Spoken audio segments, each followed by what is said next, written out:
haddii aad rabto lacagta mortgage-ka bixisa bilowba inay ka yaraato aan rate-kaadana aad bedelin 30 sanana dib aad u soo bilaabin waxaan kuu sheegayaa nidaamta ku ogolaanayo dadka badanaa 99% Soomaalida ma oga arrintan waxaan loo yaqaanaa mortgage recast maanta waxaa ogaan doontaa wuxuu yahay mortgage recastiga iyo haddii lagu ogolaanayo loonka noocaad haysato in loo ogolaanayo iyo step by step guide adiga saa u samayn karto laakiin haddana ku cusub tahay markii wadana soo boqotay tahay magacayga waxaa la yiraahdaa daahir bulshada waxaan ka caawinaa gurigoodan iska sii gadaan guri cusub inay iibsadaan insha Allah igu soo boqo sadkaga sahanrealty.com waxaan la jirnay program loo yaqaano fast mortgage freedom dadka ku bixinaya gurigooda 5 sano ilaa 7 sano programkaasi haddii rabto inaad ka faa'iideysato dadka kamid noqdo inaad noqoto igu soo biir webinarkan qabano faster mortgage freedom fadlan soo follow garee video noocan kale ayaa bulshada u soo gudbinaa si wax uga faa'iidaan waxaan ku bilaabaya horta muxuu yahay mortgage recastiga first aan ku bilaawno mortgage recastiga waa lacag lump sum aad bixinayso waa lacag 10,000 aad bixinayso lenderka ayaa lacagta u gudbinaysa waxay ku sameynayaan waxay gelinayaan lacagtaada qaybta loo yaqaan principalka taas oo u ogolanayso inay dhacdo wax loo yaqaan reamortization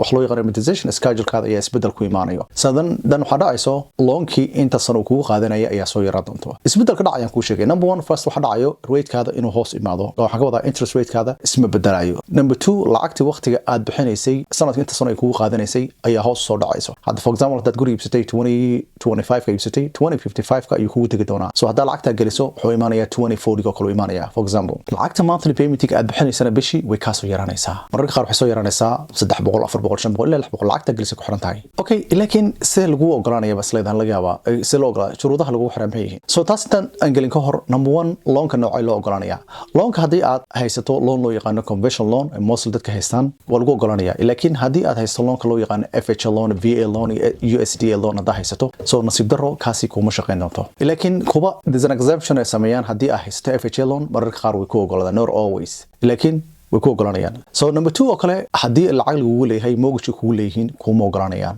lacagtaasi waa inaad bixisaa oo ah noqota balansigaada aad just clear tahay ogow credit-kaada ma jeegaranayaan oo kale ma jeegaranayaan wax loo yaqaan appraisalka guriga qiimihiisa saxdan ma jeegaranayaan uma baahno so guriga refinance kuma sameynaysid so lacagta badan requirement-ga monthly lump sum payment-ga laga rabo inaad bixiso adiga badanaa waa usually $5,000 to $10,000 hadaa ka badiso lacagtii bishaad bixinaysa ka yaranayso eedana way ka yaranaysaa ogow kuba qaar each lender isku mid maaha bangiyada isku mid maaha kuba qaar wax ku charge karayaan literally zero waaye kuba qaar wax ku charge karayaan up to $500 ku charge karayaan so bangiga ka qaatay ku xiran tahay waxaa kaloo dadka badan isweydiin waxay tahay lacagta escrow loo yaqaano property tax insurance isbedel waa ku imaanay ma taas wax iska bedelaya malaha maadaama lacagtan principal kaliya galayso haddii aan ku sheeg hadda step by step gaarsa u sameynayso step 1 waxa wacdaa ninka lenderka loan ka qaatay ma garana mid ku yahay Divan Bank UIF guidance affordables CMG financials UIF wuxuu ma garana adaa garanayo waxa ka codsata wax loo yaqaano principal curtailment inaad ka codsato so taa hadda ka codsato waxay kuu sheegayaan inay noocaasi recastiga sameeyaan number 2 waxa ka xaqiijisaa oo kale waxa loo yaqaan rules ay leeyihiin rules-kooda waxa ogaataa wax loo yaqaan minimum lump sum payment lacagta bixin karto kuba qaar waxay shuruud kaga dhigaan at least minimum 10,000 na geliso ka yar hadaa geliso ina kama yeelayaan the other one waxa kale fee bay ku charge karayaan fee ku charge karayaan exactly na soo ogaata noqonaysa sometimes form ina buuxso loo baahan yahay jirta documentna buuxso waay waxa kale soo ogaata how many times laga rabo in aad sameyn karto mortgage recastiga haddii sanadkii tahay 3 jeer sameyn karto 4 jeer sameyn karto wayna soo ogaata ogow each lender different requirement leeyihiin la soco haddana number 3 waxa sameynaysa lacagtii lump sum payment ayaa guriga waa gelinaysa qaybta principal clear gelinaysa receipt-kan waa soo qaadanaysa so then haddii kuba qaar haddii rabto online ka samayso some of the bangiyada qaar online laga sameyn karaa everything waxaa codsanaysaa inaad recast ka samaysto form buuxinaysaa portal-kooda buuxinaysaa and then waxaa sugaysaa at least an average badanaa process badanaa waxuu qaataa an average 1 to 2 month si aad u aragto update-kaada waxa loo yaqaan amortization schedule-kaada isbedel inuu ku sameeyo so wuxuu kasoo tegayaa oo kale haddii 2055 ka hadda 2025 guriga iibsato kale oo gurigan uu ka dhamadan rabay 2055 ka lacag gelisay dib u soo jaraya waxa arkaysaa asagoo joogo 2040 laakiin wayna saysaa at least 1 month 2 months na noqonaysaa haddii aad rabto laakiin inaad sanad walbo aad bixiso ee adeeg kugu xiran tahay waxa rabtaa inaad samayso haddii bangiga ay sameeyaan sanadkii 2 jeer 3 jeer ay sameeyaan tan labaad aad sameynayso waa schedule gareyn kartaa wax loo yaqaan Europay aad samaysan kartaa automatic system-ka gelin kartaa schedule gareyn kartaa maalinta dhacayso haddii aad for example samaysay January oo kale samaysay kan kalena inaad samaysaa rabto kale let's say July oo kale literally waa schedule gareyn kartaa lacagtii laakiin bangiga waa inay ku jirtaa marka kala baxa haddana 2 months sugaysaa haddana waxa arkaysaa another amortization schedule kale isbedel kale ku imaada arkaysaa programkan